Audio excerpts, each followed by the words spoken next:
You are listening to the Choose Your Struggle podcast, a member of the Shameless Podcast Network. Enjoying the podcast? Consider supporting it on Patreon. You'll get behind-the-scenes looks, sneak peeks, extra bonus content, and best of all, a way to interact with me, your host.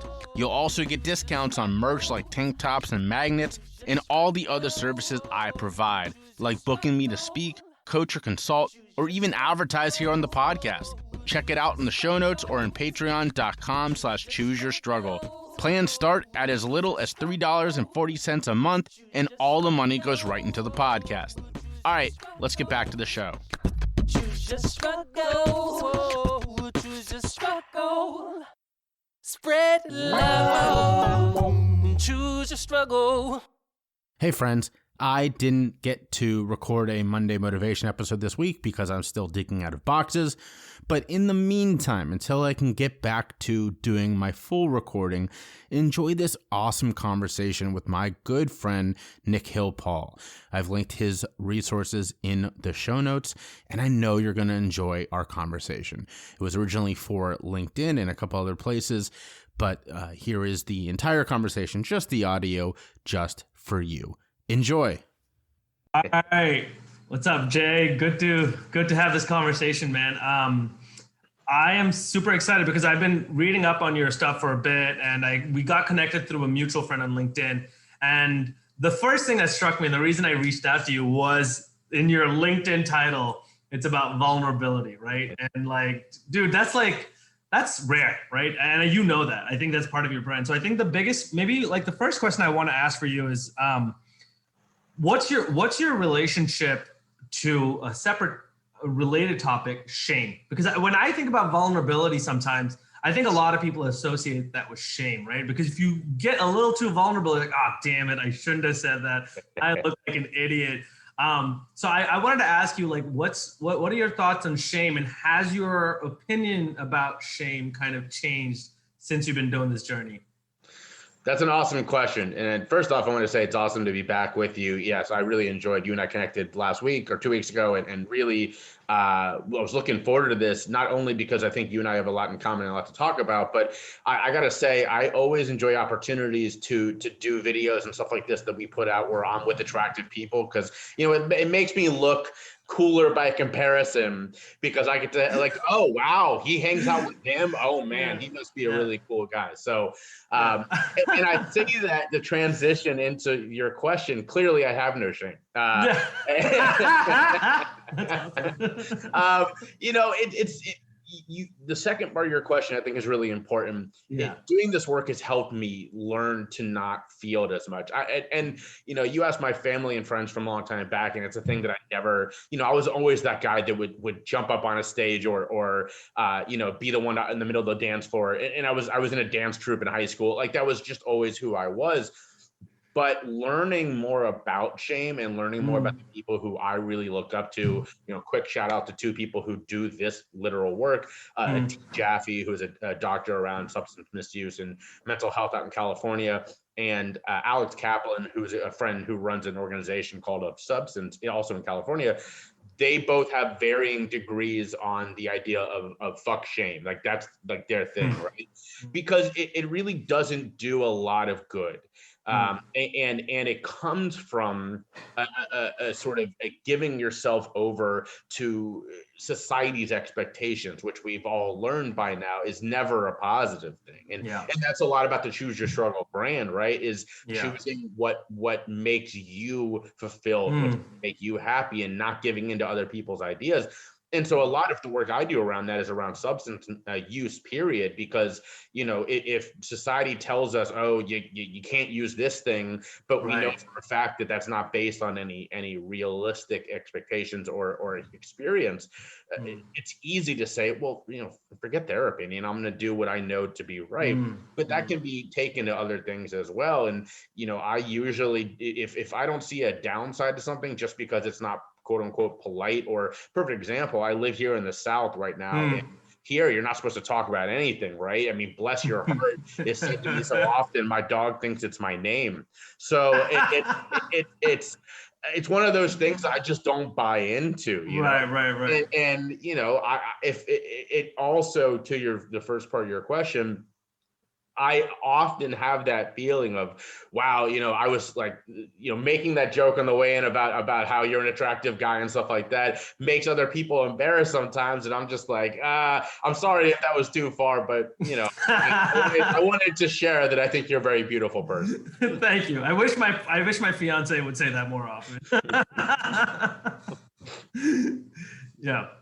No, I totally agree. And I you know, like that's so true. I think part of that is, and what you're talking about is this confidence in saying, you know, choosing your struggle means I see value in struggling with this because the end result is something that I think is meaningful, not just to me, but to people out there, right? It might not be everyone's cup of tea, but that's okay, because if it gets to the right people, then it's worth the awkwardness, the quote unquote shame, the quote unquote discomfort, right? So I think that to me is like the way you're looking at it is like, it's worth that, like that middle ground of just like, oh, I got to put up with all these shitty feelings, not just from the outside, but from the inside. 100%. And I love that you recognize the piece about sort of, I don't want to say the greater good, you know, that makes me think of like Hot Fuzz, if you've ever seen that movie. Yeah. You know, so not really the greater good, but doing what is sometimes better for others than yourself. And I have a policy, all my listeners on my podcast know this, that if I'm invited to speak somewhere and there's not enough diversity on the panel, or you know, if all of the headliners, including myself, are all white dudes, I'll usually say, you know, I really appreciate it, but I would love if you gave my spot to somebody, you know, whose background is not the same as everybody else. And that has caused some. I've only done that 4 or 5 times now, and a couple of times it was a beautiful moment. The person went, wow, like that's so incredible. We'll definitely do that. But a couple of times were really awkward, like where someone was very upset with me for kind of pointing out that they'd overlooked this fact. And in those moments, it's very easy to go, oh, wow, I may have just, you know, denied myself a future paycheck or whatever that case is. Yeah. But I know I'm going to be okay, you know, and I would rather give up that spot to help somebody else, especially if I'm not a good fit and the person's only coming to me because that's kind of what they know as well. I need to have this spot. I'm going to go find a white guy. You know, it's not that conscious decision, but that's kind of the norm, right? And everything I do is about busting norms, and that includes sometimes when it's like I don't fit. I had somebody, I tell the story all the time, I had somebody reach out and ask me to speak to a group of, they called it inner city Black kids, about their mental health. And I said, I really appreciate that. Again, I'm always appreciative that they choose me. Yeah. I am not Black. I've never been inner city. I've never been poor. And this was like a poor person group.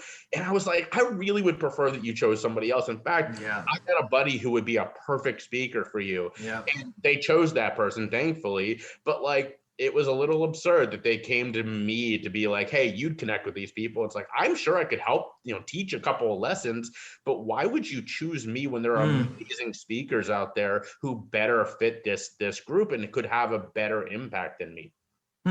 Yeah, that's a great point. So the way I kind of track that is like, the beginning, what we were talking about was, you know, being vulnerable and opening yourself up and talking and having these uncomfortable conversations. But then the onus is more on you, the spotlight's on you. Where that conversation evolves into is when you then push that like discomfort onto other people if you're trying to change the system or trying to change the way things are, right? Like it's gotta be, it's good to be vulnerable and also kind of own up to your stuff. But at the same time, if you want to be the change you want to see in the world, like you got to start having uncomfortable conversation, even at the risk of losing income, even at the risk of having those. And dude, I'm a people pleaser to the end. So I cannot stand letting someone down.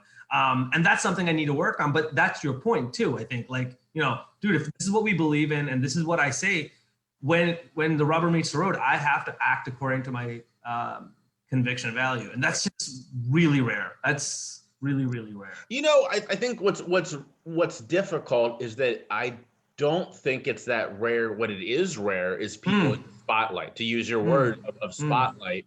So often the people we put the spotlight on are almost trained by past experience to then try to demand more of it, right? Okay. And so it's less that I think this kind of stuff happens every day, but the people who are the change makers, right, our elected officials and Sure. other leaders like that don't Yeah. do that. And so Don't you're do it. right, that is Right. incredibly rare for them. And it's something that I think more of us need to lean into. It's like I put out an episode of my podcast earlier today as we're recording this, that I'm sure I even said that on the way in. I was talking about race. I was talking about caste. I was like, I'm sure I didn't get this right. And I said this. I was like, I'm probably messed up part of this. I want to hear from you how I did so. Now, of course, there could be someone who takes that and tweets, oh, look at this asshole. You know, he said all the wrong things. Yeah. It's possible. Yeah. It's also possible that someone's going to hear this and go, wow, what a great, a conversation starter. And we get to having a better conversation. So yeah. I was a little uncomfortable putting it out. It's this white guy talking about race, talking about caste, but at the same time, guys like me are the ones that need to be having these conversations. Yeah, 100%. If it means I get it wrong and get corrected, that's nothing but a good thing. Yeah, dude, I love that, man. And I think, I think part of that, you have a sense of assuredness and like certainty that I think is required. Like when I think about, we have privilege and, you're acknowledging your privilege and bringing that to the conversation and then talking about how can you, stumble forward, work on it, like just let's get the conversation started. I think big part of this, when I want to hear your thoughts, is about self-belief, right? Because if you believe you're a good person, then what you're seeing in these conversations is momentary discomfort that leads to a better, newer, you know what I mean? Like, as opposed to someone who is, when you were talking about that one person who was like, how insulting is this? How could you say something? Their identity is rooted in that, like, hey man, you're messing up, you're wrong. You see what I'm saying? And what do you think about that? Like, it's like self-belief and like identity for being more open to criticism and shame. No, you're 100% right, and that's very insightful of you. And I would say that sort of the tacking on to that is that even those of us who have this self-assurance need to learn by getting hit sometimes. And I have to give props to my wife for that. She in we've been together now going on 5 years, and in that time, she has helped me realize that it's not that I wasn't a good person, right? I mean, things aren't black and blue like that, or black and white like that, but there's a spectrum. And where I was as sort of the typical, progressive, liberal guy who believes himself to be good, and it is good. Right. Yeah. In the grand scheme of things, is a very good person. Yeah. Is sort of like believes that they're as far good as they can be. Right. It needs some of that sort of bashing to be like, not quite. We always have room to grow. And so to your point, yeah, there is a lot of that belief that's like, I need to be comfortable with the fact that I'm on the right side of things, but I also need to be comfortable with the fact that I'm nowhere near as far as I could be. And so it's like, it's sort of the dual pushing there from yourself, from out, to say, no, but I am a good person. I know I'm right in this, but also recognizing the outside that's pushing you or pulling you to get a little bit farther along that spectrum. And all of us should be as lucky as I am, again, to have, someone like my wife who is that conscious, but also you have to seek it out. Even back when I was surrounded with, again, great people, they were all sort of where I was on the spectrum, and maybe even a little bit less. So it gave me that feeling of, oh, I'm better than these guys. I'm as far as I'm gonna be. And then I had to step out of that comfort zone. And now there are people in my life, who I keep around because number one, they're awesome people, but number two, they are that check that I need to be like, you're still not seeing this as great as you can. And sort of going back to that story from before, when I told a friend of mine about that person who wasn't, okay with me calling out the fact that there were no people of color on their speaking lineup. And here's the crazy thing. It was a woman of color. She had just had nobody other than herself that was a woman of color. And I mentioned this to somebody whose opinion I trust to the bone, and another woman of color. And she said, first off, it's amazing that you do that. Of course, she was very quick to give me props, but then she said, step back for a second. And maybe from her perspective, the fact that she's even running this is enough of an advancement for her that she didn't feel the need. And I was like, you are 100% right. I did not see that idea. I couldn't see that from my perspective. Now, I would say that pushing back to that, I am more believing that the way to bring people along is to reach back and bring them with you, right? Yeah. But I can now understand her perspective of, I got here, that's enough on this particular event. I don't feel bad about surrounding myself with white guys. So that was a really important moment because I didn't see that perspective and I needed somebody else whose opinion, again, I trust, to be like, let me help you understand where she could have been coming from. Yeah, no, that's fantastic. And even just that, right? Like that story could have just ended with you technically, right? From this, like if you were just looking at the emotional context of that conversation, it's like, you're the bad person, I'm the good person. I'm telling you you're wrong, right? There's always an emotional subtext to every one of these conversations. So when you add along this idea of moral and like what's the right way to do something, that you can make it seem very black or white. But the truth is, like you said, there are gradients to this thing. Right. You are pushing to be like, hey, this doesn't feel right. I want to call it out. And then somebody else pushed you back on that and be like, well, there's a different perspective. And I think to me, that's one of the most fascinating things about people, right? I think people want certainty, right? You got black and you got white. That's it. There's no like gray areas, especially when it comes to like, that's the whole thing that's going on right now in this country. It's like tribalism, like, no, I'm a good person. I'm a liberal and I do it. But the truth is, there's variations of this kind of we're working with. And so I come back to the thing I come back to is you have to have a deep sense of yourself and a deep sense of your mission, because that's why you don't get bothered by the kind of the knockbacks here and there. Like, you know what I mean? Like you're like, oh, okay, I messed that up. Let me try that again. Let me recalibrate. You see what I'm saying? Most people, once we settle on something, that's kind of it. Like, I'm a good person. I've got it figured out. If somebody challenges me, for the most part, that's a pretty shocking experience. You know what I mean? So I wonder if you like think about that. Like, you have a deep sense of mission, and that's kind of why this is part of that journey. Oh, 100%. And I also think that for guys like you and me who go off on our own and start something, you have to. Because we both came from successful backgrounds where it would have been way easier to stay with what we were doing and just be, there is a certain contentness that comes from that. And I say all the time, when I was working first in nonprofits and then in politics, I at times anywhere from liked to loved what I was doing. I was good at it, but I wasn't fulfilled. And it's okay sometimes to be like, man, it is just 90% easier just to say, screw that fulfillment. I'm going to stay here where I'm comfortable. Yeah. And when it comes to your own career, I don't knock people who do that. Now, I will say the joke I always make is at the end of your life, nobody goes, God damn it, I wish I spent more time with Bob from accounting. So I want you to say that fulfillment is much more important than you're giving it credit for. But that being said, you and I can both talk about this from experience. It's hard to do what we do. It's hard to go out there and start something new, especially when it's not something that is familiar, right? If you and I went out and started a technology company, 10 out of 10 people are going to get it. You know what I mean? If we went out there and we were investing in Bitcoin right now, 7 out of 10 people are going to get it. But doing what you and I do right now, I get people all the time going, wait, so do you have a job? And family members say that shit to me. I have an aunt who was like, wait, so you haven't had a job in like 3 years? I have a job. It's just not what you can conceptualize.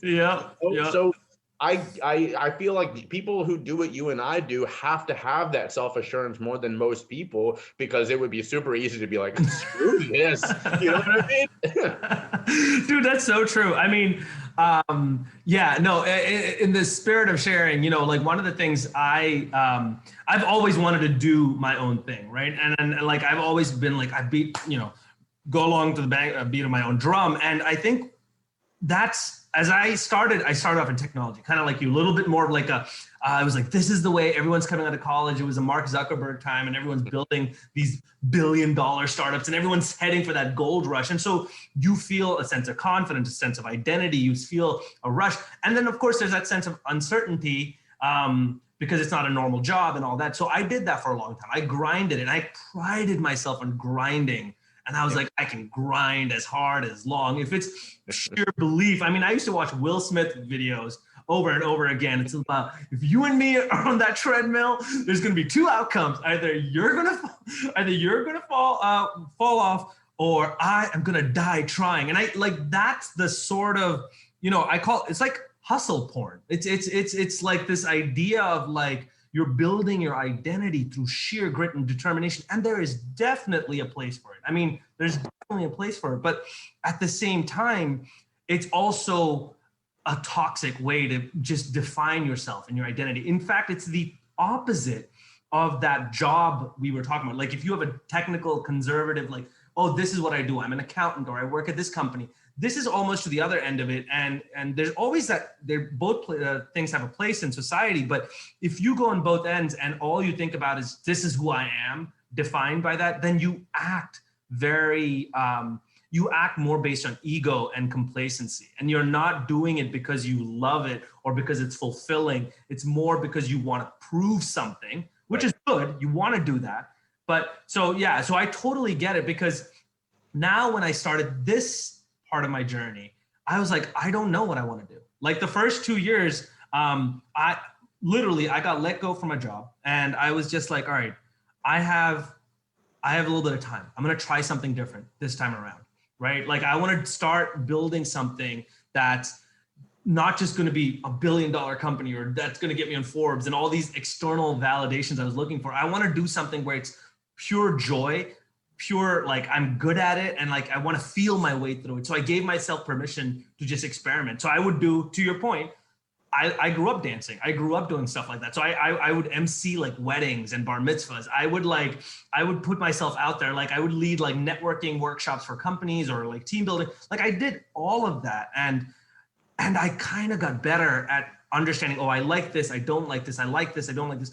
And again, I'm bringing back to what we're talking about. There is some sort of thread line. There is a through line. Like there's like a mission there. Like I want to give, what is the truest expression of myself where people are finding the most value, and I can make money. I want to have a business as well. And that journey, in the same way, you and I are constantly trying to figure out where do we fit, but that mission is always kind of pushing us to be better, right? We're always kind of like, there's something here. I know it. I just got to keep on this path. And I got to, as long as I'm struggling well, to take your words, like that makes me feel like I'm on the right path. So yeah, 100%. Like people outside are just like, wait, so what do you do now? So you're like, well, I'm now a team leadership coach.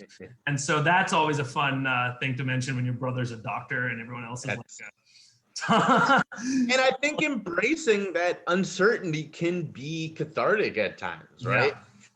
I mean, I literally, so this right here on my arm is a check mark from winning an election. I got that tattoo after I ran a campaign that won, right? That was a very definitive answer of what winning and what losing looks like, right? Yeah. And now I don't have that. Is it like it's a certain dollar amount the way it was when I was running, I was working in nonprofits where that was my goal, was to raise a certain amount of money. No, I mean, that's not what I'm chasing, is the amount of money. Is it a certain amount of people helped? Well, if that's the case, I have no idea, right? Who listens to the podcast? What's going on? So I think it's much more of sort of going back to your point, trusting in myself to know if I'm working hard, if I'm hitting certain metrics that I care about. I track how many one-on-ones I do and I have virtually. And those things, that's how I know I'm being successful now.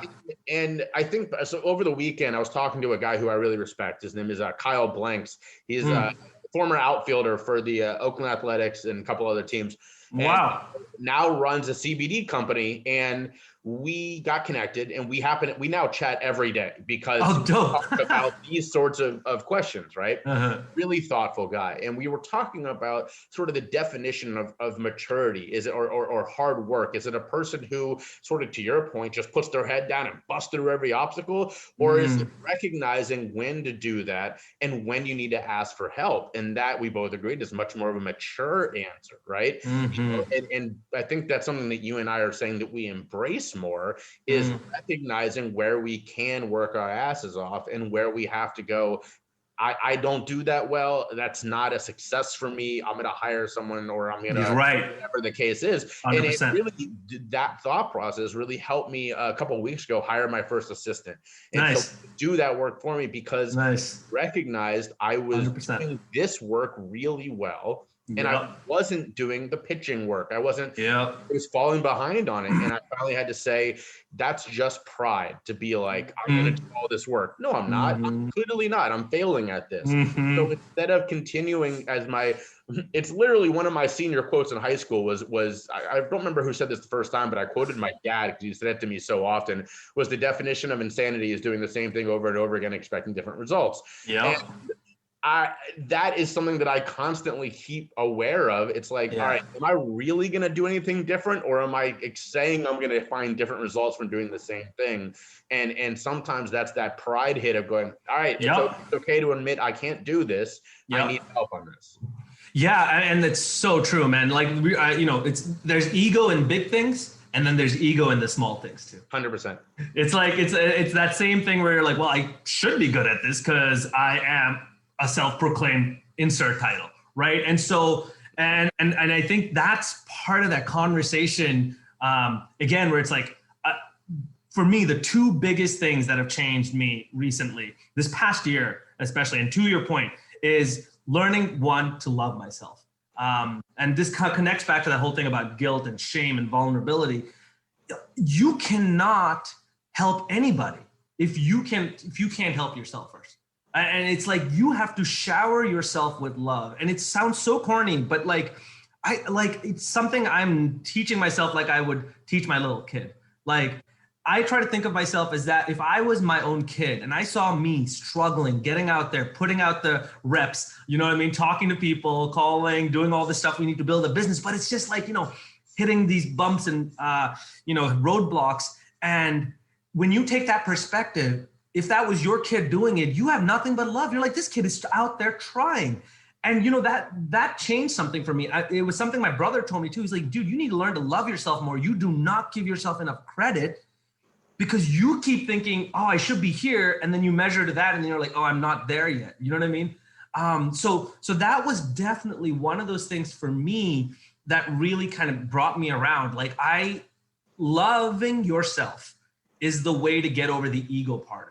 To me, that's one of the top ways to, oh, okay, am I supposed to be doing this? All right, well, I can't. I'm not good at this. But that doesn't mean I'm not good at everything or certain things. I'm just not good at this, or I didn't hit that. Okay, let me be curious about it. Why didn't that sales pitch work out? Why didn't that business strategy, right? Like, if you cover that first base of loving yourself, then you have the ability to step back and analyze it and then kind of break it down and then try to figure out, okay, what's a better strategy or what am I not good at, right? I feel like that's a huge component that a lot of us don't think about. We just think about like sheer hustle, sheer inspiration, but it's the first thing for me every morning these days is just loving myself. And to that, loving my body. I mean, we each of us have our own like schemas and things we're working with. And so for me, that's been a big part of it, is like, whatever, everyone has their own thing. And for me, it's like, love my body, whatever it is. I was a little sick for a couple of months. I couldn't work out. And I was like, God damn it. This is reminding me that I'm a failure. Like all these small little thoughts, right? Like 100%. The small things. So to that point, that's one of the first things I think about when I think about like morning, like getting myself ready and getting myself focused for the day. The first thing is loving myself. Do you have morning routines? Actually, do you do stuff to kind of get your mind set for the day? Definitely. So, something that my listeners know, because I talk about this a lot, is that I have 3 mindfulness habits throughout the day. And the first one I do every morning. So sort of to your point, I don't see it as loving my body, but I guess it is while I'm stretching, because I have a shitty lower back. And so while I'm stretching that in the morning, I do positive affirmations. Yeah. So that is how I start every morning. And I agree with you. The reason I do it is because when the bad things come throughout the day, because they do, they do. if you're already heading in this direction, it's a lot easier once you get knocked down to keep going in that direction than if you're heading here to try to dig yourself out and go back up. Right. So, it's the kind of thing that I don't do now every morning. But when things are tough, I finish every day by doing a sort of a day review and ranking my day. I know that so I do that for two reasons. Number one, it's really easy to go to bed feeling like, the day has been nothing but good, nothing but bad. And it's never the case. So it's sort of a mindful technique to stay present, to review that. But also as someone who struggles with depression, I know when I'm in my worst moments that my depression will tell me it's always this way. You've always been, depressed. Everything is always horrible. And if I can go look at the data, I can go, no, it's been 3 days now. Everything's going to be fine if I just keep doing the things I got to do. Right. So, it's really helpful. Then I know if I'm in a couple of days straight where that ranking is low, all right, start tomorrow morning and do extra, affirmations, do extra, whatever you need to do, because you're already starting from a lower spot and you really need to get that going back up in the positive direction.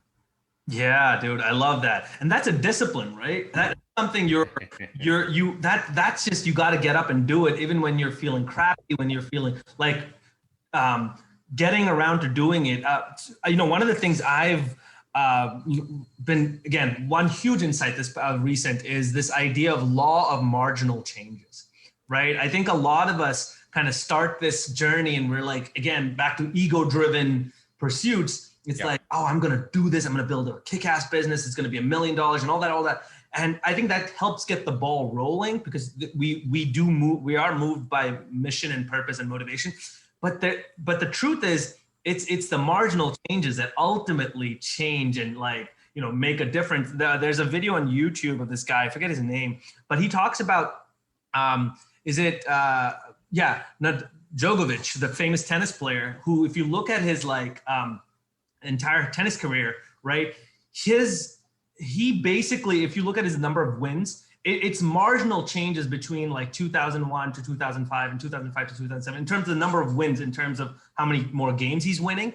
But his in terms of his position on being the best tennis player, it just goes up asymptotically. And so, and he's talking about this concept of it's the small incremental changes we do every day that compounds itself and makes us much, much better, much, much more magnifies our impact. And so I love the fact that even the small thing of you doing end of day reviews, morning self-affirmations, you built that stuff into your process. That's your system, right? That becomes like drinking coffee, going to the bathroom. It becomes second nature, but by doing it, you're much more sturdier. You can handle the day, you can do, you know what I mean? And so if you're more sturdier, you're more consistent in your business. If you're consistent, then you get more, you know what I mean? The path that builds along that. Yeah, it's interesting because I talk about the same concept of waves a lot, right? It's not we focus on these giant tidal waves or the overnight successes, and none of that's real. It's all about the little things that change. But for me, where it comes from was I read this article a while back about how the average person, when they think about the future, it's anywhere from 4 to 7 years. But when you talk to someone who struggles with substance misuse, it's 2 weeks. And that's because why think about the future if you're chasing the next hit, if you're really just worried about today? And so as someone who's been there, it's a lot easier for me to not worry about what 3 months down the road is going to look like, what 5 years down the road is going to look like, because I can focus on, let me do the things I got to do today, tomorrow, next week, to be making sure that 5 years down the road, I'm where I want to be, right? But if I'm constantly looking at that horizon, you're never going to get there because you're always going to be like, God damn it, I have so far to go. And the only place where I do fall short on that is when it comes to big picture things like drug policy, where I look and go, okay, it's great. Yes, Oregon, DC, all these states legalizing cannabis is wonderful, but holy shit, do we have so far to go? And that's when I listen to other experts who say, okay, but let's recognize how far we've come. The fact that I was arrested for paraphernalia in 2005, and in a state that probably that wouldn't happen today. Is it ridiculous? It took 16 years. Yeah, it's ridiculous. It took 16 years, but also stop for a moment and recognize the win that is in itself. Yeah, no, 100%. That's true. It's kind of like balancing, like you're looking at seismic shifts and being appreciative of where we are. But at the same time, it's also like, this is something I want to kind of understand more from your perspective, given what you've gone through, right? For you, when you think about like, does it change having been, having gone through addiction, having gone through what you've gone through, does it change the way you think about, and it does obviously, because you were saying you look at like 2 weeks as success, and like, well, talk to me about like, what is it you think about when you like approach your day, or you approach the concept of like winning or success, or just even like making progress? Forget winning and success. Maybe that's a little bit too, just how do you view progress that's a little different than I would say most of other people who don't suffer or haven't gone through what you've gone through? Yeah, I think that there's a lot of privilege in there too, of being like, number one, I don't measure my success by money. I know that I need to make money, right? And at some point, I want this business to be in net positive. But I always joke that there's a quote from Brad Pitt as Billy Bean in the movie Moneyball, where he says, "I made one decision based on money once, and I'm never going to do it again." Yep. And for me, I'm lucky in the sense that it is a privilege to know, I'm not going to lose the roof over my head. My wife makes good money. I come from means. We're going to be fine. It also means that my runway for this is a lot longer. And so I don't have to worry about money. And that is an immense privilege. Huge. But also it means I can choose what to focus on. And sort of going back to our earlier conversation around what does success look like? For me, it is impact. And when I get over my desk, which I'm sitting at my kitchen table today because my wife and I live in a 2-bedroom apartment and she has the office today.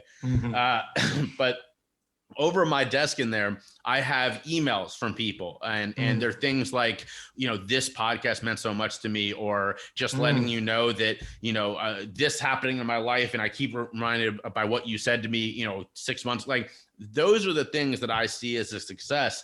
And when I get those, I put them up to remind myself, like, this is why I'm doing this. Right. And it's not about, the money in my bank account. It's not about the downloads for the podcast or how many people are inviting me on their shows and stuff like that. Like that is all secondary to those responses that people say this meant so much to me.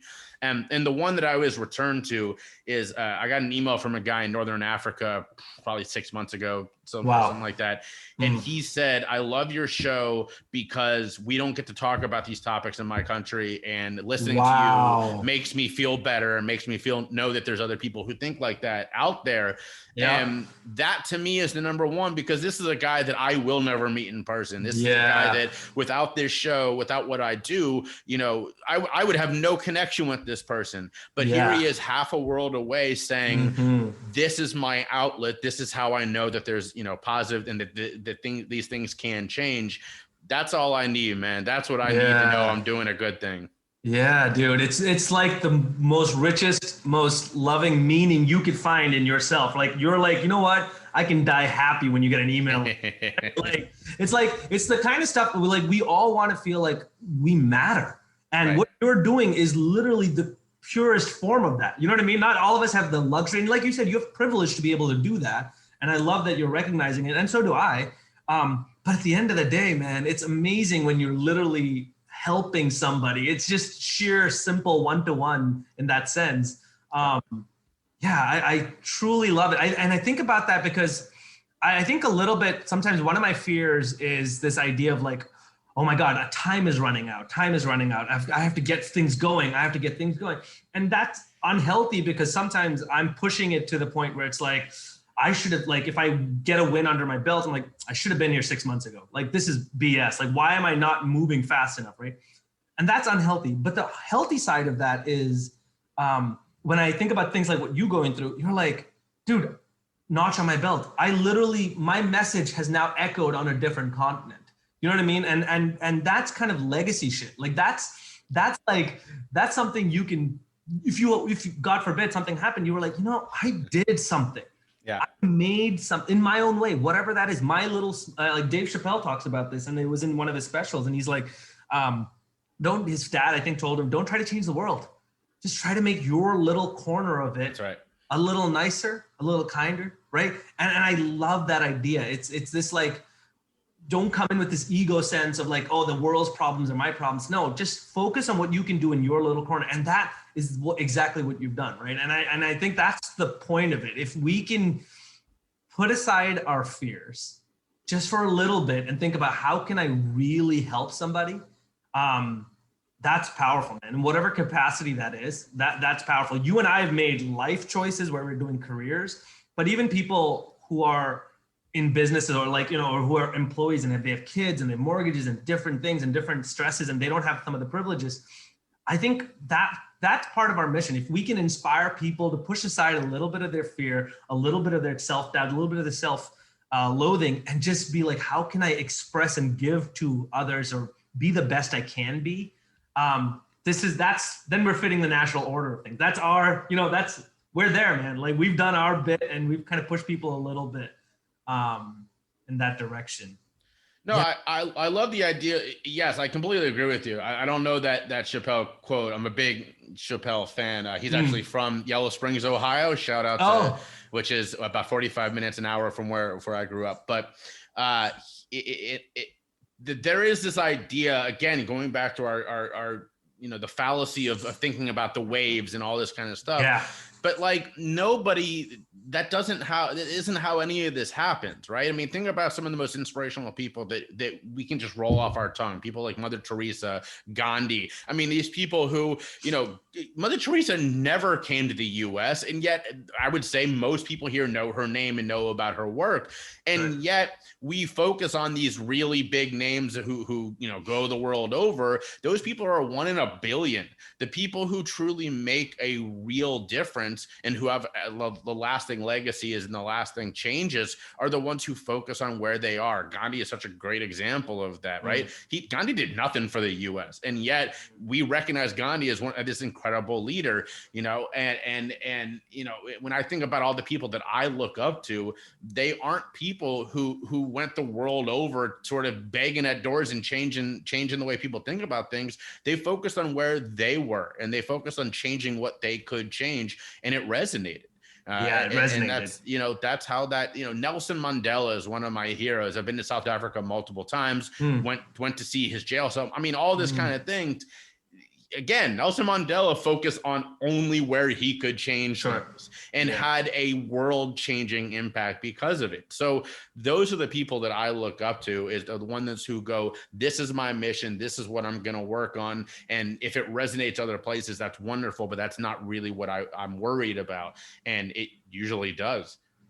Yeah, no, 100%. And I think the, part of what happens in society today is like, it gets lauded, right? Like, it's like, oh, this is Gandhi or Einstein or MLK. And it's like these giants that people are like, that's the level people need to get to. And it's not just in like doing good, but it's also in any industry, like the Zuckerbergs or the Bezos. Like, I think our media and our society is constantly, it's ego crack.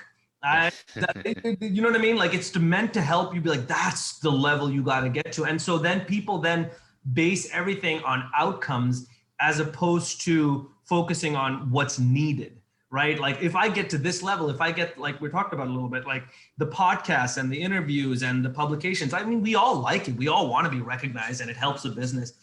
But if the North Pole, if the flag that we're headed towards is these like big moments where it's like, and I visibly remember having these things, like in the early days, I would have a vision poster and I would be like, oh, I'm going to be in the Forbes, cover. And again, it's not bad to have a dream. And I think things are good in and of itself. I think what sometimes the problem in this society is that it's too much focused on the individual and what the individual's glory is. Like, this person achieved this, this, and this.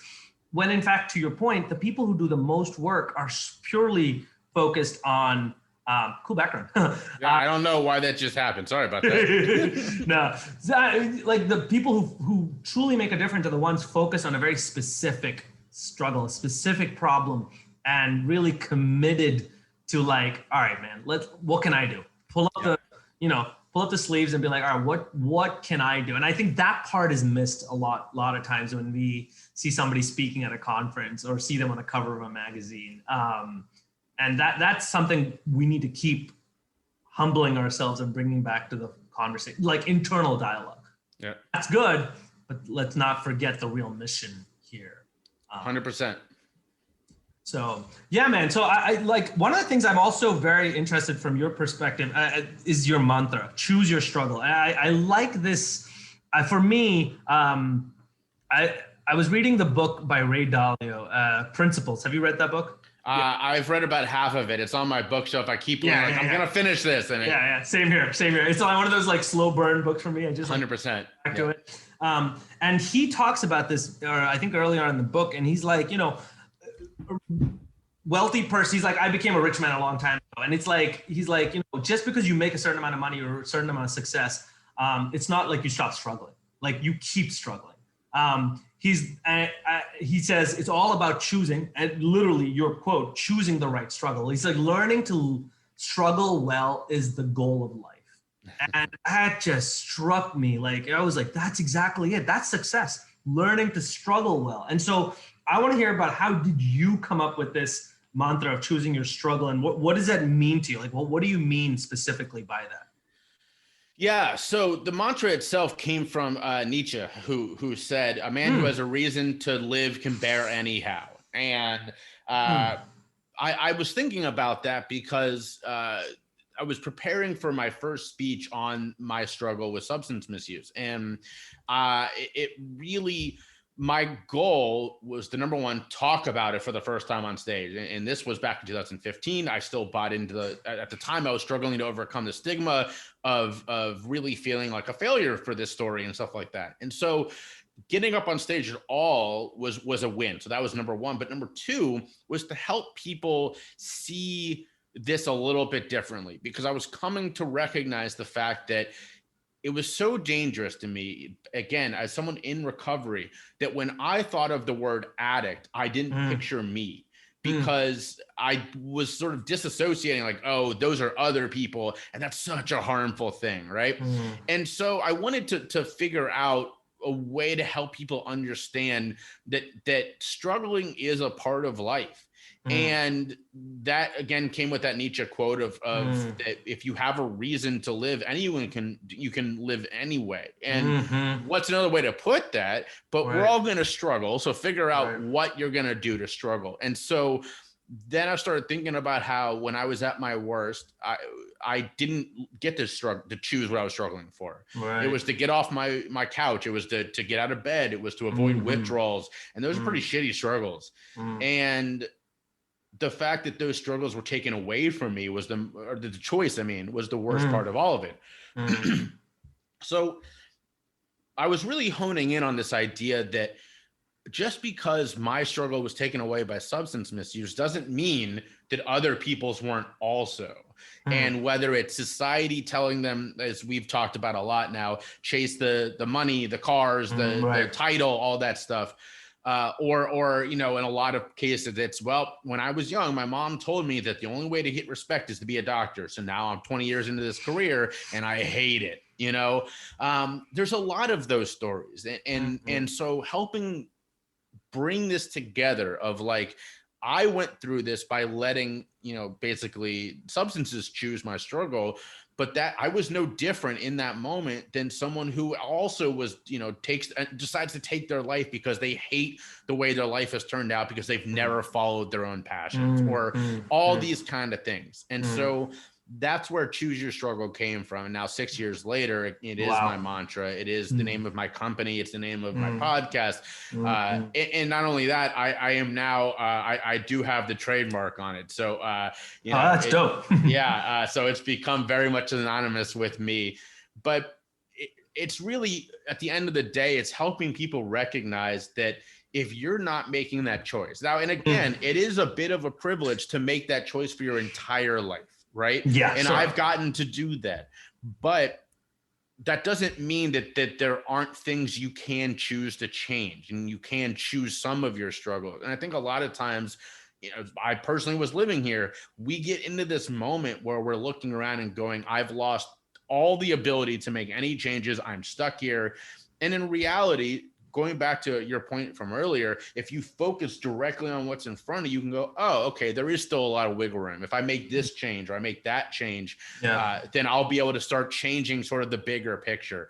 So that is at its basis what choose your struggle means, is just being in charge of what you are able to be in charge of. And by doing that, making a more of a bigger change in your life down the road, or at a larger level. Yeah, taking ownership of the problem you want to deal first-handedly, and really kind of define yourself to a certain degree by that problem, right? Like you want to say, this is what I'm going to focus on getting better at, and this is how what I'm going to commit myself to.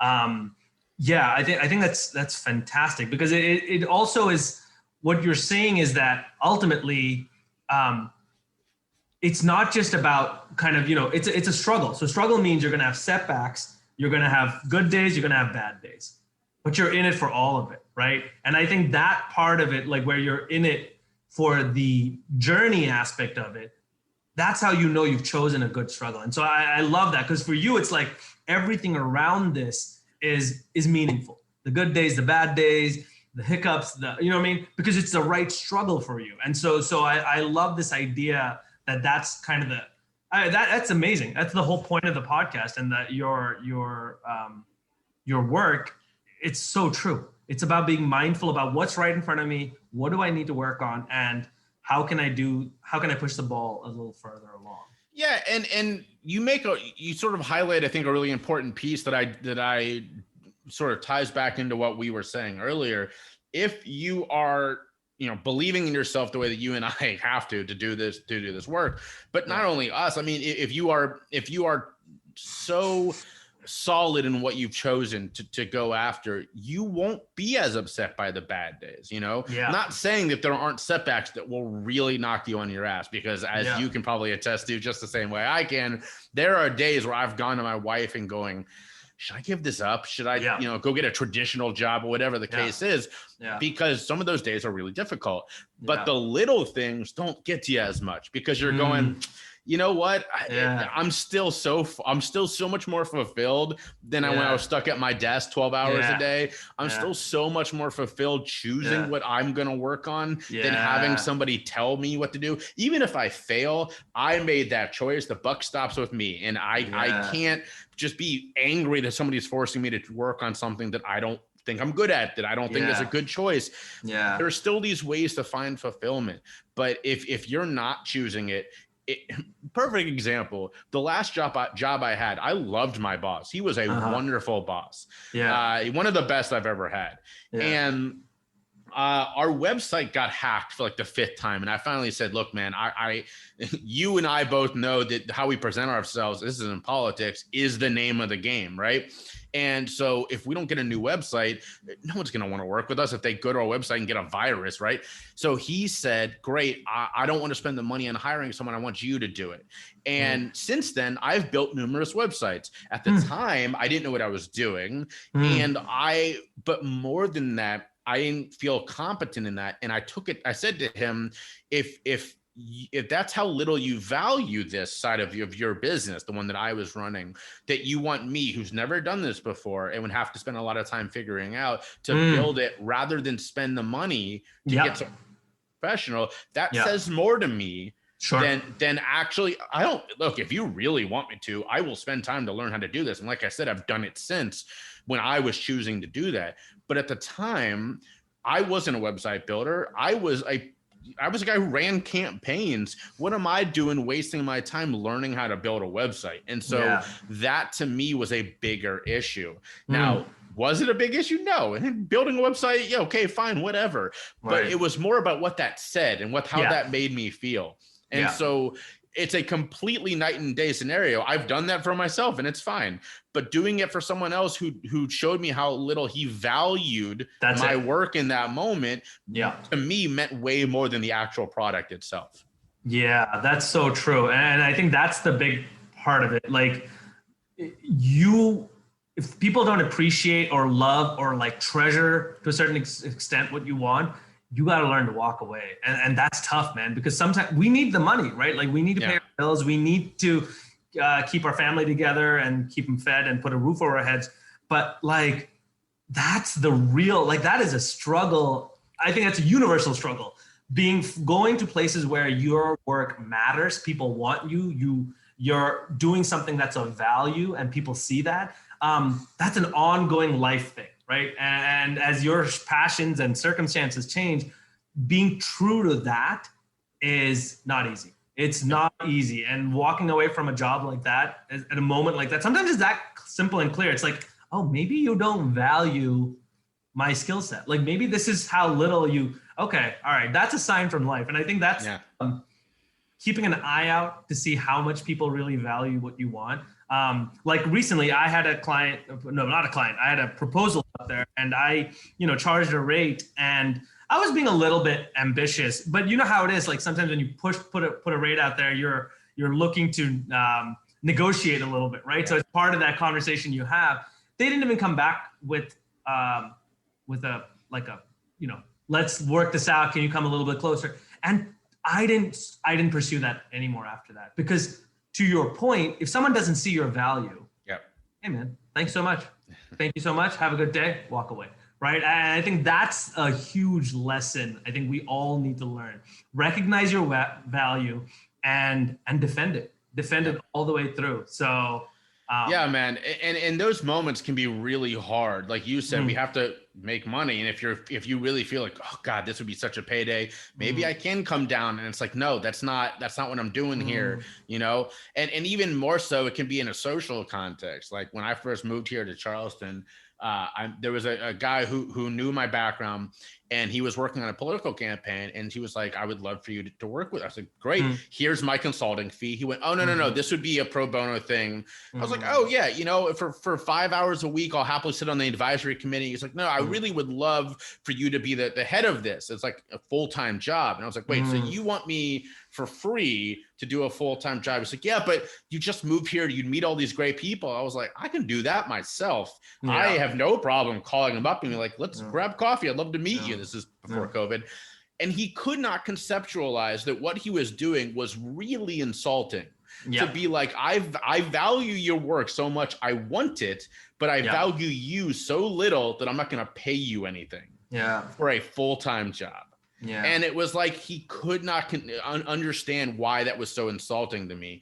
And it was very easy to be like, not only am I going to say no to that, I'm not going to participate at all because the fact that you can't understand this is more of a red flag. Yeah, no, 100%. That's true. And I think that's something you learn as you get older. You know what I mean? Learning, like, when you're in high school, you're kind of like still from that phase where you're like, oh, hey, what's up, man? You always want to hang out with everyone. You're always trying to put up with people because you're still kind of figuring out the world. But the older you get, you're like, nah, I'm good, man. This is not, you can walk away without feeling shitty about it.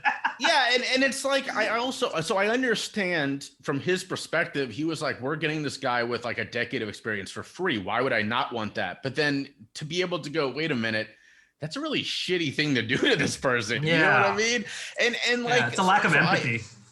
That's a great word for it. And there are people who do this work that I've had cups of coffee with, and they tell me all about this amazing, and I'm like, how are you doing all this? And so many of them have like unpaid internships that they get from colleges. Sure. And I'm like, on one sense, I get it. On the other sense, I'd rather pay my assistant because not only do I value their time, but also you get what you paid for. And 100%. And in an intern, you're going to be looking over their shoulder, and if they're really qualified, I'll pay them for their work. But I don't feel comfortable with an unpaid internship, especially with how we know that's how a lot of people who come from wealth end up getting farther in life because they have this experience, and people who can't afford to take a job that doesn't pay them don't get the experience that everybody else. And so all of these things wrapped up, and I have the money. I'd rather pay you for your time. Yeah, 100%. And it also shows that you're in it for the long game. You know what I mean? You're not in it to turn around and save a quick buck here and there and get the most, crank out the efficiency. Some people have that model and they work it and it works. And it's just, they're focused on like short-term hacks. You're focused more on long-term value. Yep. And I think that's the difference. Like being able to like discern, okay, where do I want to invest, because there are some things, I mean, look, I'll sign up for free services all day long, you know, to kind of get that extra edge and not have to pay for it, right? Because cash flow is king for small businesses. But at the same time, when it comes to people, it can't be that transactional. Right. If you really believe in somebody and you've taken a lot of time developing and putting that and that work that they're doing is meaningfully like moving the lever in your business, then it depends on the kind of business you want to run, and different people have different styles. But I think you and I are of the mind where it's like, no, people we invest in because they will move mountains if you 100% invest in them and make them feel loved and like develop them. Well, and there's also a lot of psychology to that, right? If you ask me to do something for free, I'll do what you ask me to do if I believe in you, if your company, whatever. Right. If you pay me even a little bit of amount, it triggers that thing in our brain. Like, I got to do a good job. I have to give them what they paid for. They believe in me enough to pay me. Like, I have to do this. There's a lot of psychology to that. And so that's why sort of, you know, to your point, it'd be easier to save a couple dollars and get an intern or whatever. Right. But also you trigger that thing in this person going like, oh, wow, you are taking this chance on me. I'm going to work hard for you. I'm going to do what I need to do to help you succeed, because when you succeed, I succeed. Right. Sure. But also to your point, there are a lot of free services I appreciate. Shout out to this website, Guestio. They're one of the podcast ones. So I'm on like 5 different podcast websites. Nice. Right? And one of them is completely free. And I've given them shout outs. I did a free ad for them on my podcast, all that kind of stuff, because I believe in if you're giving me this platform and I use it, which I use Guessy all the time, I'm going to make sure I'm paying you back in other ways, like promote services or whatever. Nice. And then there are other ones that I do zero promotion for because I pay them and that's what they're getting from me is money. So, you know, as long as they're getting something, I feel completely comfortable in it. Yeah, man. I love it. I think your karma is good, bro. I think we've checked. I think you've racked up enough goodwill and it'll pay back, man. And it's going to pay back, right? It's not the kind of stuff that pays back right away, but you know it is paying back and it will over course of your life. So this has been awesome, man. I feel like this has been a great long hour of just like trading ideas and talking about things that matter and mean to us.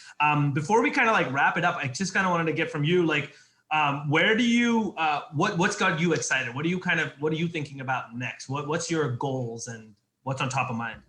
Yeah. So, you know, the podcast is in its 2nd season and the guests are incredible. It's sort of like I started the season on a really high note and I keep going like, ooh, I need to keep making sure I get these awesome guests because I can't let it down now, you know? So that's going really well. I started Rock Bottom Storytellers last month, which was where I brought together 4 people who have been through something, either substance misuse, mental health, whatever, to tell their rock bottom story. And by the way, I was expecting probably 20 people to tune in and we had over 200. So yes, that was awesome because those are people who go away feeling like, you know, there are other people who've been through this. They understand, like, that's the whole point of this, right? Yeah. And I'm starting a 3rd piece very soon, which is going to be similar to that. It's sort of one-on-ones like this, except that I'm going to introduce a person. They're going to tell some story. It doesn't have to be a rock bottom. It could be funny. It could be whatever. And then I'm going to come back at the end and we'll chat. We'll ask a couple questions. So that's a new series. It's so new. I don't even have the name for it yet. Hopefully that's starting within the next couple of weeks, maybe March at the latest. But, you know, the whole point of this is to end the stigma around these topics, to help people feel connected. And really more than anything is to help voices that deserve to be heard, but don't get out there. So, you know, my listeners know a lot of the people I bring on the podcast, a lot of the people that I promote with these kind of events, they may have heard 1 or 2 places, but these aren't the people who are getting on Tim Ferriss. These aren't the people going on Brene Brown. You know, these are people who have incredible lessons to tell and aren't getting the breakthroughs they deserve. So if I can help them in any way, then I know I've done something to help out everybody who's listening. That's awesome, man. Jay, your mission is just like super inspiring, bro. And that's one of the reasons I reached out to you, literally just from a LinkedIn title. Where can people find you? What's your what's your website or hashtags? Yeah, so I'm Jay Shifman, or Choose Your Struggle, on every social media. My website is jayshifman.com, JAYSHIFMAN.com, and the podcast is Choose Your Struggle. It can be found on all the podcast players, anywhere you get a podcast. So definitely tell people to reach out. Like you said, we got connected because you reached out. Yeah. I am I make this promise to everybody. If you reach out, we will work together on something, right? Yeah, It might not be the podcast. It might not be rock. Right. It's going to be something. Yeah. Because I do enough that I'm always looking for good people. If you know how to tell your story, you're going to end up on a storytelling thing. If you've got an incredible message, you're going to end up on the podcast, or just a conversation like this that we go, you and I got started chatting. We went, we got to put this out somehow. We got to figure this out, So connect, reach out. We will find a way to work together, because if you're doing good things, I want to be there. I want to help you get that message out. Yeah, man. I love it. Thanks so much, Jay. I really appreciate you taking the time. And this has been awesome, brother. Thank you so much. Well, thank you. And anytime I get to connect with people who get, really get what we're going through, it's always a good thing. So keep up the great work yourself, and I'll be excited to see what else we get to do together.